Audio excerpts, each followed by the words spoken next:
அடி சரணடைவோம். பக்கம் சாய்ந்திடுவார், பசி நீக்கிடுவார், இனி கவலைகள் நமக்கு இல்லை. நம்மை அறிந்து அன்பு செய்யும் கேட்கும் நெஞ்சம் உண்டு இறைவாய் இறை குலமே. நம்மை தாங்கும்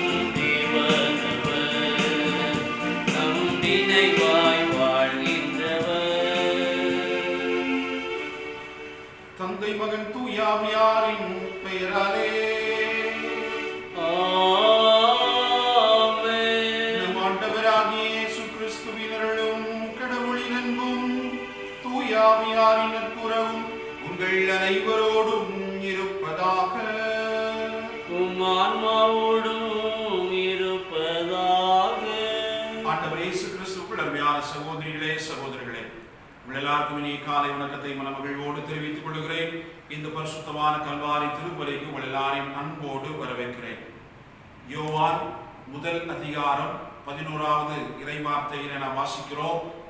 அவர் தம்மவர்களை நோக்கி வந்தார், அவர்கள் அவரை ஏற்றுக்கொள்ளவில்லை என்று சொல்லப்படுகிறது.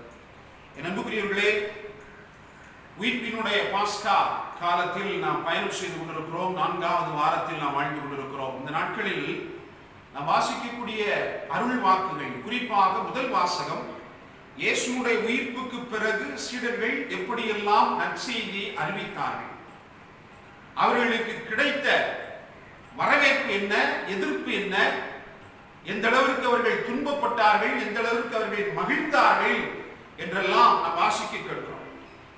இந்த நாளில் சிறப்பாக ஆண்டவர் தம்மவர்களை நோக்கி வந்தார், அவர்கள் அவரை ஏற்றுக்கொள்ளவில்லை என்கிற வார்த்தையை வெளிப்படுத்துகிற விதமாக பவுலடிகளார் யூதர்களுக்கு மத்தியிலே நற்செய்தி அறிவிப்பதை பார்க்கிறோம்.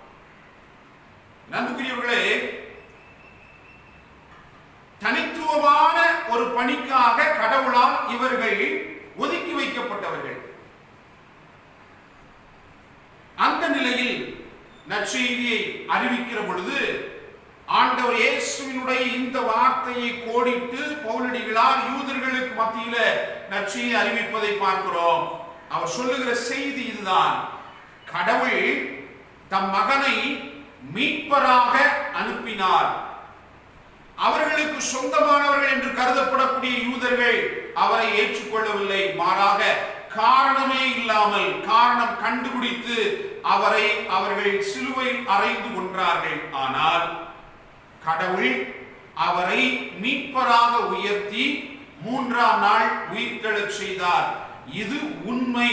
இதை புரிந்து கொள்ளாத யூதர்கள் மீண்டுமாக நற்செய்தி அறிவிக்கப்படுகிற பொழுதும் கூட அறிவிப்பவர்களுக்கு துன்பத்தையும் துயரத்தையும் கொடுத்து வந்தார்கள் என்கிற நிலையில இங்கே பவுலடிகளார் எடுத்து சொல்லுகிறார், நீங்கள் அவரை ஏற்றுக்கொள்ளவில்லை, நீங்கள் மீட்பரை ஏற்றுக்கொள்ளவில்லை, மாறாக புறையின மக்கள் ஏற்றுக்கொண்டார்கள், அவர்களுக்கு மீட்பு உண்டு. நம்பிக்கையோடு ஆண்டவர் இயேசுவை ஏற்றுக்கொள்ளுகிற எல்லாருக்கும் மீட்பு உண்டு. மீட்பை அடைவதற்கு அடிப்படை தேவை நம்பிக்கை என்பதை அவர் அழுத்தம் திருத்தமாக அந்த மக்கள் மத்தியிலே எடுத்து சொல்லுகிற நிகழ்வை இந்த நாளிலே நாம் வாசிக்க கேட்கிறோம். என் அன்புக்குரியவர்களே, ஒரு கேள்வியை நாம் இந்த நாளிலே இந்த இறைவார்த்தையினுடைய அடிப்படையிலே சிந்தித்து பார்ப்போம். நான் கிறிஸ்தவன். பல நிலைகளில் நாம் மார்தட்டிக் கொள்ளுகிறோம். இந்த கிறிஸ்து அவன் அல்லது கிறிஸ்தவத்தை, கிறிஸ்துவினுடைய தத்துவத்தை நான் எந்த அளவிற்கு என்னுடைய வாழ்க்கையிலே வெளிப்படுத்தி கொண்டிருக்கிறேன்? வெறுமனே பேரளவில் நான் கிறிஸ்தவன் என்று வாழுகிற இந்த வாழ்க்கையில் கடவுள் பெருமை கொள்வாரா? ஒரு விஷயத்தை நாம் ஆழமாக புரிந்து கொள்ள வேண்டும்.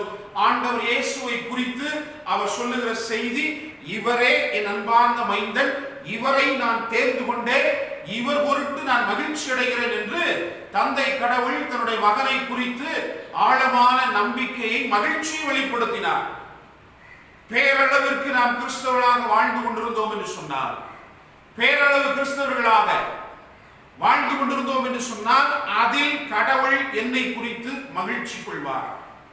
அல்லது என்னுடைய நம்பிக்கை வாழ்க்கையின் வழியாக கிறிஸ்தவத்தை, கிறிஸ்துவினுடைய விழுமியங்களை இந்த சமூகத்தில் அன்பின் வழியாக, மன்னிப்பின் வழியாக, இரக்கத்தின் வழியாக, பகிர்வின் வழியாக, நல் உறவின் வழியாக நான் வெளிப்படுத்தி வாழுகிற பொழுது கடவுள் என்னை குறித்து மகிழ்ச்சி கொள்வாராம். 2 கேள்விகள் நம்முடைய உள்ளத்திலே இந்த நாளில் நாம் சிறப்பாக கேட்டு பார்ப்போம். எந்த அளவிற்கான கிறிஸ்தவனாக, கிறிஸ்தவளாக இந்த சமூகத்திலே நீங்களும் நானும் வாழ்ந்து கொண்டிருக்கிறோம்? பேரளவு கிறிஸ்தவனாகவா அல்லது நம்பிக்கை நிறைந்த கிறிஸ்தவனாகவா? எதை என்னுடைய வாழ்வுக்கு நான் அடிப்படையாக சேர்த்திருக்கிறேன் என்பதை நாம் புரிந்து கொண்டோம் என்று சொன்னால், கடவுள் மகிழ்ச்சி கொள்வது நான் கிறிஸ்தவனாக இருப்பதில் அல்ல, மாறாக நம்பிக்கை நிறைந்த உயிருள்ள உண்மையான கத்தோலிக்க கிறிஸ்தவனாக இருப்பதில் தான் கடவுள் மகிழ்ச்சி கொள்வார். அதன் வழியாக நாம் செய்கிற செயல்பாடுகளின் வழியாக, வாழுகிற நம்பிக்கை நிறைந்த வாழ்வின் வழியாக கடவுளுக்கு மகிழ்ச்சியை கொடுக்க முடியும் என்பதை ஆழமாக இந்த நாளில் நாம் உணர்ந்து இந்த திருப்பலியிலும் நம்பிக்கையோடு நாம் மன்றாடுவோம். இந்த திருப்பலியில் சுபின் பிரபா திருமண நாள் நன்றியாகவும், தொடர்ந்து குடும்ப சமாதானம் இறையாசி கிடைக்கும்படியாகவும் வேண்டிக் கொள்வோம். ஜோசப், ஜெகன், சில்வியா குடும்பத்திற்கு இறைவன் செய்த எல்லா நன்மைகளுக்கும் நன்றியாகவும், பிள்ளைகள் ஞானத்திலும் கல்வியிலும் உடல்நலத்திலும் சிறந்து வளரவும் இந்த திருப்பலியிலே வேண்டிக் கொள்வோம். ராமசாமி, அல்போன்சா அவர்கள் குடும்பத்திற்கு ஆண்டவர் செய்த அனைத்து நன்மைகளுக்கும் நன்றியாகவும், இந்த பிறந்த நாள் கொண்டாடுவருடைய பேரன் யஸ்வந்த் குமார் கல்வியிலும் ஞானத்திலும் சிறந்து விளங்க வேண்டிக் கொள்வோம். ஜெரோம் டெய்சி குடும்பத்திற்கு இறைவன் செய்த எல்லா காரியங்களுக்கு நன்றியாகவும், குழந்தைகள் கல்வி ஞானத்தில் வளரவும், மகனுக்கு நல்ல வேலை கிடைக்கவும் வேண்டிக் கொள்வோம். இந்த கருத்தோடு இணைந்து இந்த நாளிலே சிறப்பாக நம்மை ஜெபித்துக் கொள்ளும்படியாக கேட்டுக்கொண்டிருக்கக்கூடிய, தொடர்ந்து ஜெபிக்க அழைக்கக்கூடிய ஒவ்வொருடைய கருத்துக்காகவும் நாம் சிறப்பாக வேண்டிக் கொள்வோம். தகுதியான உள்ளத்தோடு இந்த பலியை ஒப்புக் கொடுப்போம். நம்முடைய பாவங்களுக்காக மனமிருந்துவோம்.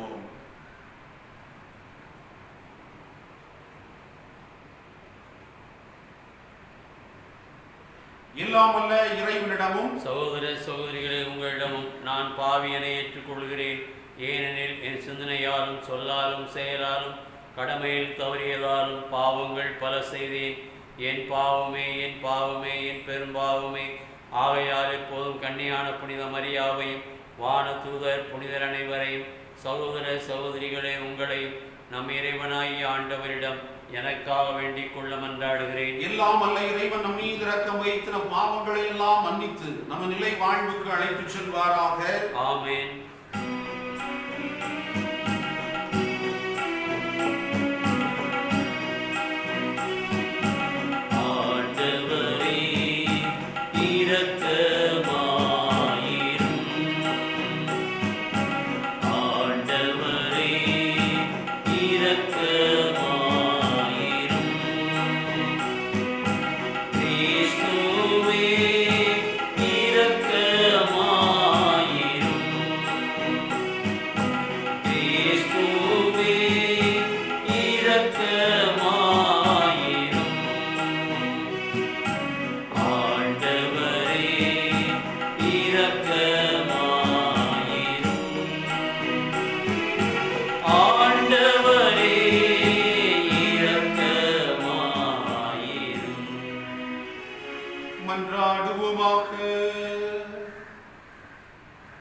எங்கள் விடுதலைக்கும் மீட்புக்கும் காரணரான இறைவா, உம்மை வேண்டுவோரின் குரலை கேட்டருளும்.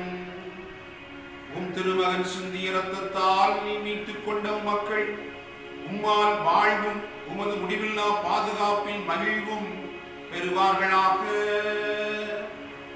உம்மோடு தூயாவியாரின் ஒன்றிப்பில் இறைவனாய் என்றென்றும் வாழ்ந்து ஆட்சி செய்கின்ற எங்கள் ஆண்டவரும் உம் திருமகனுமாகிய இயேசு கிறிஸ்து வழியாக உம்மை மன்றாடுகின்றோம்.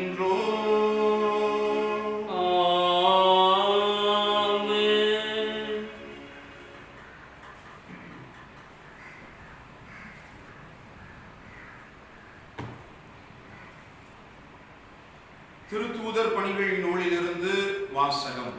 அதிகாரம் 13, இறை வார்த்தைகள் 26 முதல் 33 முடிய. அந்நாட்களில் பவுல் பிசிதியாவில் உள்ள அந்தியோக்கியாவுக்கு வந்தபோது அவர் தொழுகை கூடத்தில் கூறியது, சகோதரரே, ஆபிரகாமின் வழிவந்த மக்களே, இங்கு இருப்போருள் கடவுளுக்கு அஞ்சி நடப்போரே, இந்த மீட்பு செய்தி நமக்குத்தான் அனுப்பப்பட்டுள்ளது. எருசலேமில் குடியிருக்கும் மக்களும் அவர்களுடைய தலைவர்களும் அம்மீட்பரை அறியவில்லை. ஓய்வு நாள் தோறும் வாசிக்கப்படும் இறைவாக்கினரின் வார்த்தைகளை கேட்டும் அவற்றை புரிந்து கொள்ளவில்லை. ஆயினும் அவருக்கு அவர்கள் தீர்ப்பளித்த போது அவ்வார்த்தைகள் நிறைவேறின. சாவுக்குரிய காரணம் எதுவும் அவரிடம் இல்லாதிருந்தும் அவரை கொல்ல அவர்கள் பிலாத்திடம் கேட்டார்கள். மறைநூலில் அவரை பற்றி எழுதியுள்ள அனைத்தையும் அவர்கள் செய்து முடித்தார்கள். பின்பு அவரை சிலுவையிலிருந்து இறக்கி கல்லறையில் வைத்தார்கள். ஆனால் இறந்த அவரை கடவுள் உயிரோடு எழுப்பினார். அவர் கலிலேயாவிலிருந்து தம்முடன் எருசலேம் வந்தவர்களுக்கு பல நாட்கள் தோன்றினார். அவர்கள் இப்போது அவர்தம் சாட்சிகளாக மக்கள் முன் விளங்குகிறார்கள். இயேசுவை கடவுள் உயிர்த்தெழச் செய்ததன் வழியாக மூதாதையருக்கு அளித்த வாக்குறுதியை அவர்கள் பிள்ளைகளாகி நமக்கென நிறைவேற்றினார். இதுவே நாங்கள் உங்களுக்கு அறிவிக்கும் நற்செய்தி. இது பற்றி 2ஆம் திருப்பாடலில் நீரே என் மகன், இன்று நான் உம்மை ஈன்றெடுத்தேன் என்று எழுதப்பட்டுள்ளது என்றார். ஆண்டவர் வழங்கும் அருள்வாக்கு. இறைவனுக்கு நன்றி. நாம் சொல்ல வேண்டிய பதில் மொழி, நீரே என் மைந்தர், இன்று நான் உம்மை பெற்றெடுத்தேன். நீரே என் மைந்தர், இன்று நான் உம்மை பெற்றெடுத்தேன். என் திருமலையாகிய சீயோனில் நானே என் அரசரை திருநிலைப்படுத்தினேன். ஆண்டவர் ஆணையிட்டு உரைத்ததை நான் அறிவிக்கின்றேன். நீர் என் மைந்தர், இன்று நான் உம்மை பெற்றெடுத்தேன். பல்லவி. நீரே என் மைந்தர், இன்று நான் உம்மை பெற்றெடுத்தேன். நீர் விரும்புவதை என்னிடம் கேளும், பிற நாடுகளை உமக்கு உரிமை சொத்தாக்குவேன். பூவுலகை அதன் கடை எல்லை வரை உமக்கு உடமையாக்குவேன். பல்லவி. நீரே என் மைந்தர், இன்று நான் உம்மை பெற்றெடுத்தேன். மன்னர்களே, விவேகமாக நடந்து கொள்ளுங்கள். பூவுலகை ஆள்வோரே, எச்சரிக்கையாயிருங்கள். அச்சத்தோடு ஆண்டவரை வழிபடுங்கள். நடுநடுங்குங்கள், அவர் முன் அகமகிழுங்கள். பல்லவி. நீரே என் மைந்தர், இன்று நான் உம்மை பெற்றெடுத்தேன்.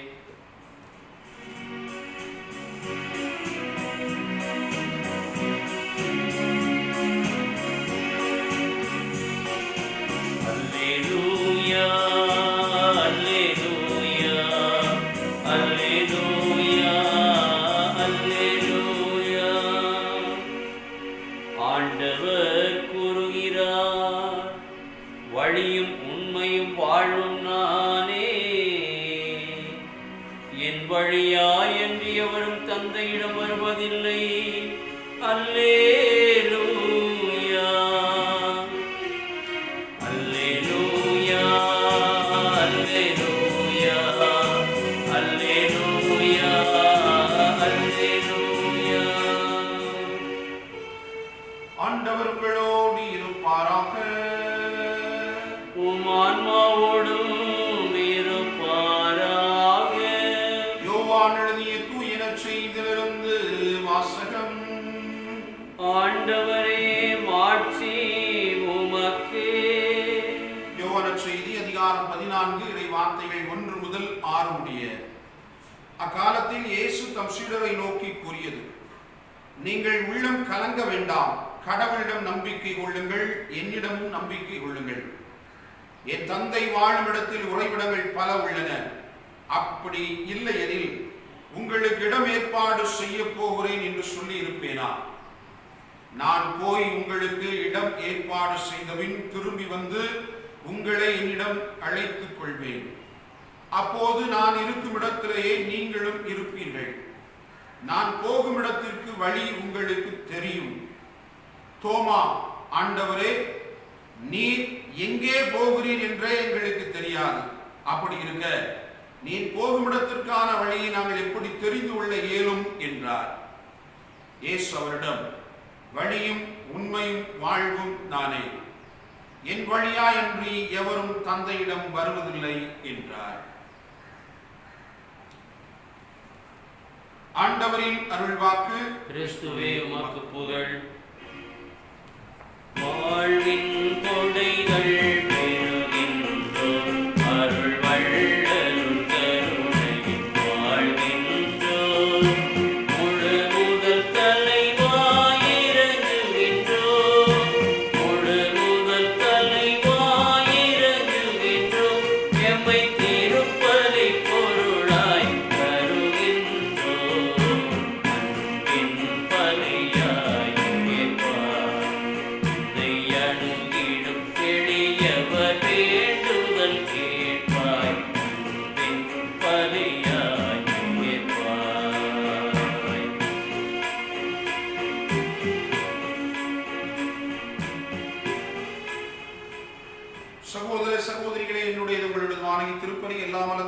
இறைவனுக்கு ஏற்றதாகும்படி மன்றாடுங்கள். ஆண்டவர் தமது பெயரின் புகழ்ச்சிக்காகவும் ஆட்சிக்காகவும் நமது நன்மைக்காகவும் புனித திரு அவை அனைத்தின் நலனுக்காகவும் உமது கையிலிருந்து பலியை ஏற்றுக்கொள்வாராக. ஆண்டவரே, உமது குடும்பத்தின் காணிக்கைகளை இரக்கத்தோடு ஏற்றுக்கொள்ள உம்மை வேண்டுகின்றோம். அதனால் உமது பாதுகாவலின் உதவியா நாங்கள் பெற்றுக்கொண்டதை ஒருபோதும் இழந்து விடாமல் அது நிலையான பரிசை அடைய செய்தருளும். எங்கள் ஆண்டவராகிய கிறிஸ்து வழியாக உம்மை மன்றாடுகின்றோம்.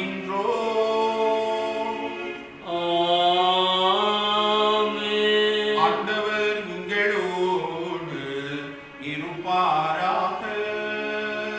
உம் ஆன்மாவோடும் இருப்பாராக.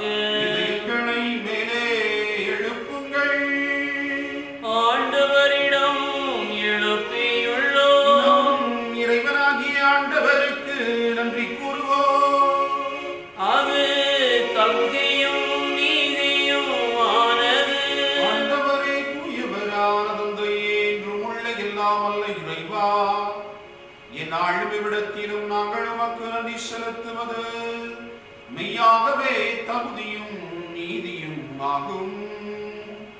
எங்கள் கடமையும் மீட்புக்குரிய செயலுமாகும். கிறிஸ்து தம் திருவுடலை ஒப்புக் கொடுத்து சிலுவை மெய்யான பலியில் முற்கால பலிகள் நிறைவுறச் செய்தருளினார். எங்கள் மீட்புக்காக அவர் உம்மிடம் தம்மையே கையளித்த போது அவரை குருவாகவும் பலிபீடமாகவும் செம்மறியாகவும் விளங்கினார்.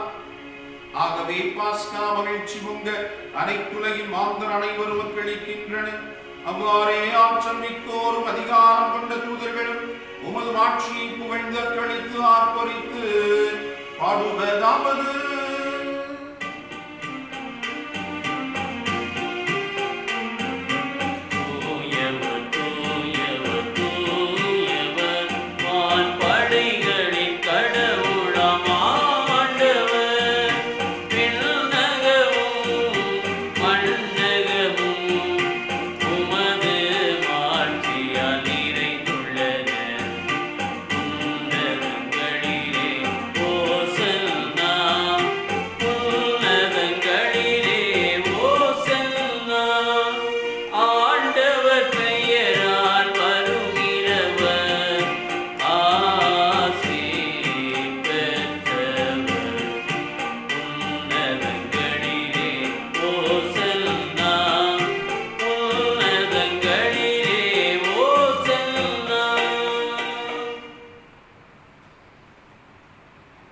ஆண்டவரே, நீர் மெய்யாகவே தூயவர், தூய்மை அனைத்திற்கும் ஊற்று. ஆகவே உம்முடைய ஆவியை பொழிந்து இக்காணிக்கைகளை தூய்மைப்படுத்த உம்மை வேண்டுகிறோம். இவ்வாறு எங்கள் ஆண்டவர் இயேசு கிறிஸ்துவின் உடலும் இரத்தமுமாக எங்களுக்கு இவை மார்பனவாக. அவர் பாடுபட உளங்கணிந்து தம்மை கையளித்த போது அப்பத்தை எடுத்து நன்றி செலுத்தி அதை பிட்டு தம் சீடர்களுக்கு அளித்து கூறியதாவது: அனைவரும் இதிலிருந்து பெற்று உண்ணுங்கள், ஏனெனில் இது உங்களுக்காக கையளிக்கப்படும் என் உடல்.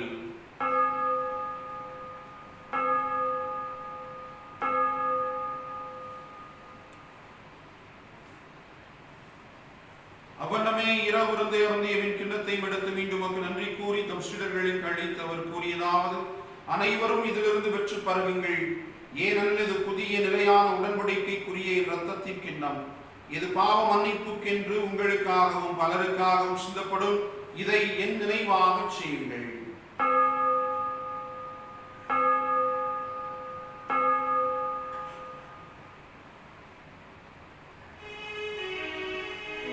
நம்பிக்கையின் மறைபொருள். ஆண்டவரே, நீர் வருமளவும் உமது இறப்பினை அறிக்கையிடுகின்றோம், உமது உயிர்ப்பினையும் எடுத்துரைக்கின்றோம். ஆகவே ஆண்டவரே, நாங்கள் கிறிஸ்துவின் இறப்பினையும் உயிர்ப்பினையும் நினைவு கூர்ந்து வாழ்வு தரும் அப்பத்தை மீட்பளிக்கும் கிண்ணத்தை ஒப்புக் கொடுக்கின்றோம். உம் திருமணின்று உமக்கு ஊழியம் புரிய தகுந்தவர்களை நாங்கள் ஏற்றுக்கொண்டீர். எனவே உமக்கு நன்றி செலுத்துகின்றோம்.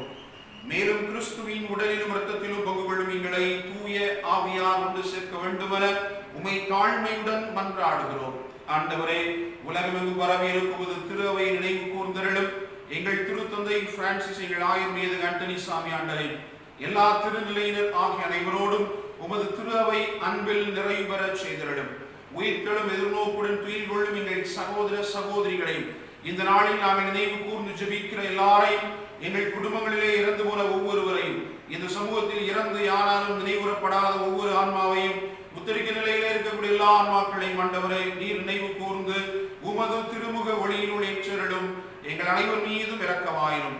கடவுளின் கன்னித்தாயான புனித மரியா, அவருடைய கணவரான புனித யோசேப்பு, புனித திரு தூதர்கள், என் பாதுகாவலர் புனித சவேரியார், இவ்வுலகில் உமக்கு உகந்தவராய் இருந்தோர் ஆகிய புனிதர் அனைவரோடும் நாங்கள் நிலைவாழ்வில் பங்கு கொள்ளும் தகுதி பெற்று உம் திருமகன் இயேசு கிறிஸ்து வழியாக உம்மை புகழ்ந்தேத்து மரமருள உம்மை மன்றாடுகிறோம். இவர் வழியாக இவரோடு இவரில் எல்லாம் வல்ல இறைவனாகிய தந்தையே, தூயாவியாரின் ஒன்றிப்பில் எல்லா புகழும் ஆட்சியும் என்றென்றும் உமக்கு உரியதே.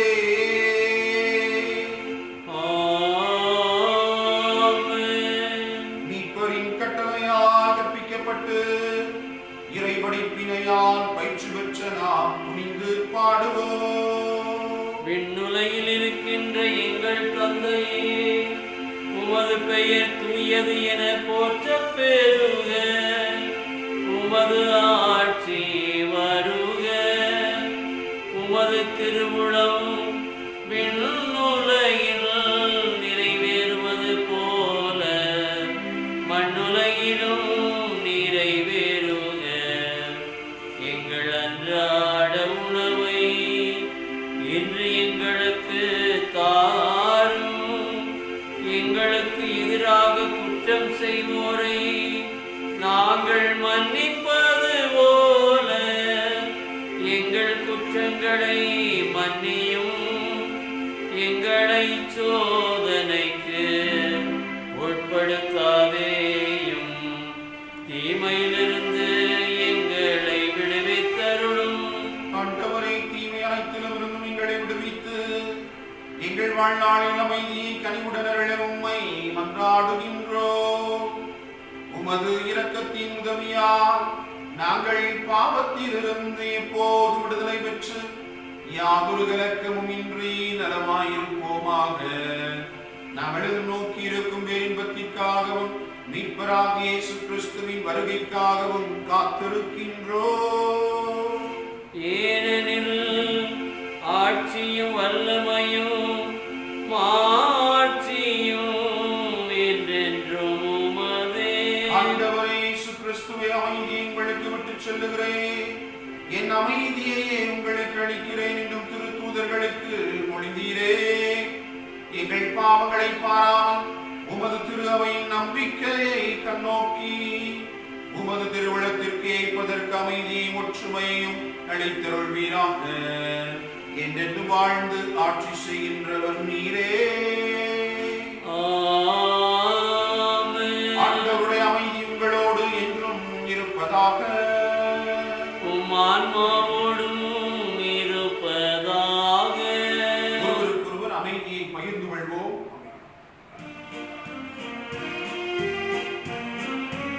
உலகின் பாவம் போக்கும் இறைவனின் செம்மறியே, எவ்வுமே இரக்கம் வையும். உலகின் பாவம் போக்கும் இறைவனின் செம்மறியே, எவ்வுமே இரக்கம் வையும். உலகின் பாவம் போக்கும் இறைவனின் செம்மறியே, எமக்கு அமைதி அருளும். இதோ இறைவனின் செம்மறி, இதோ உலகின் பாவங்களை போக்குபவர். செம்மறியின் விருந்திற்கு அழைக்க பெற்றோர் பேறு பெற்றோர். ஆண்டவரே, நீர் என் இல்லத்தில் எழுந்தருள நான் தகுதியற்றவன். ஆனால் அவர் வார்த்தை மட்டும் சொல்லி எல்லாம் எனது ஆன்மா நலமடையும். கிறிஸ்துவின் திருவுடலும் திருரத்தலும் காத்து நிறைவாழ்வு அளிப்பதாக. ஆமென்.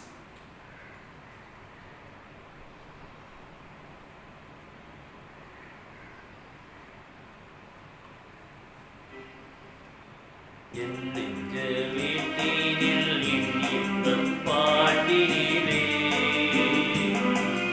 உன்னாமம் நான் பாட என் உள்ளம் நீ வாழவே. தேவா எழுந்து வா,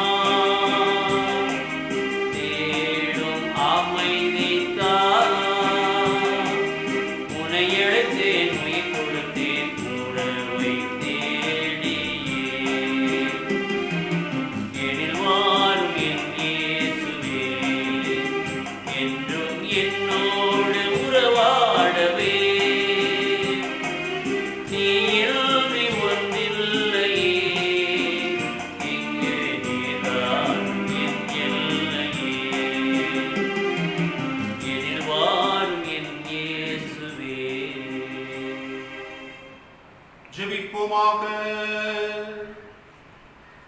ஆண்டவரே, உமது பரிவிரக்கத்தால் நீ மீட்டுக் கொண்டவர்களை தொடர்ந்து பாதுகாத்தருளும் உம்மை வேண்டுகிறோம். அதனாலும் திருமகனுடைய பாடுகளால் மீட்கப்பட்டவர்கள் அவரது உயிர்ப்பில் மகிழ செய்தருளும். எங்கள் ஆண்டவராகிய கிறிஸ்து வழியாக உம்மை மன்றாடுகின்றோம். ஆமென். ஆண்டவர் உங்களோடு இருப்பாராக. உம் ஆன்மாவோடும் இருப்பாராக. எல்லாம் வல்ல இறைவன் தந்தை மகன் தூயாவியார் உங்களுக்கு ஆசி வழங்குவாராக. ஆமென். சென்று வாருங்கள், திருப்பலி நிறைவேறிற்று. அல்லேலூயா, அல்லேலூயா. இறைவனுக்கு நன்றி. அல்லேலூயா, அல்லேலூயா.